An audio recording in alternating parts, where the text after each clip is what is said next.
My name's Mike Keith. I'm from Bonnie Lake, Washington, just about 30 miles south of here. Lived there for about 40 years and migrated here from the Los Angeles area.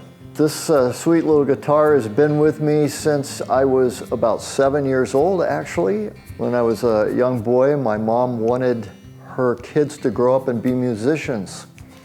So she chose for my sister piano, for my brother the steel guitar, and for me she chose the electric Spanish guitar and bought this Fender. It's a 1957 Fender, and I began taking lessons on it. We took lessons at a studio called Slim Edwards Studio, and my brother took a steel guitar from him. He had a little band that we'd take lessons and then we'd all play together in the band. So I can remember those days, and sometimes he would have us do concerts in the local park, Torrance Park, and it had a little stage set up there and chairs out there, people could come and listen, but that's how I originally began learning it.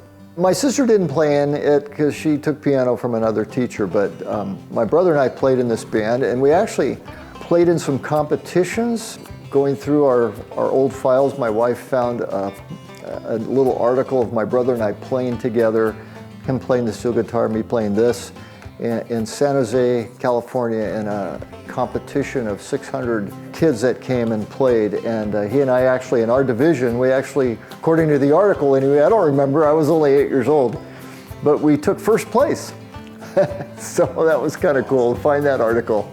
We played until he got old enough to not be so interested in playing with his little kid brother. He was 6 years older than me, and he got into sports, and so I took lessons for a little while, and after that, and then I think my mom stopped taking us, and so it kind of sat in its case for quite a few years, and I ended up going a different direction and interest.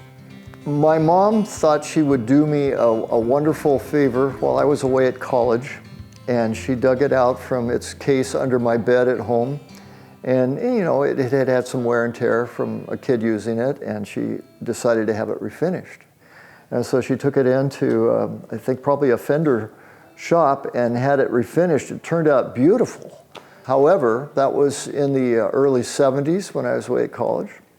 In the refinish job, they put on the 70s decal and the 70s finish, and it came out beautiful, but it kind of changed the history of what the guitar was, being a 57. So I didn't realize that probably wasn't the greatest idea until more recently, when I started researching vintage guitars and what's really valuable.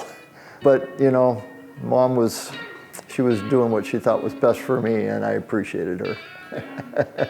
But I'm hoping somebody will find this will make a great instrument for them that they'll enjoy, and it's got a little bit of history to it. You know, I'm 73 now, so I've had it for, well, that makes about 65, 66 years.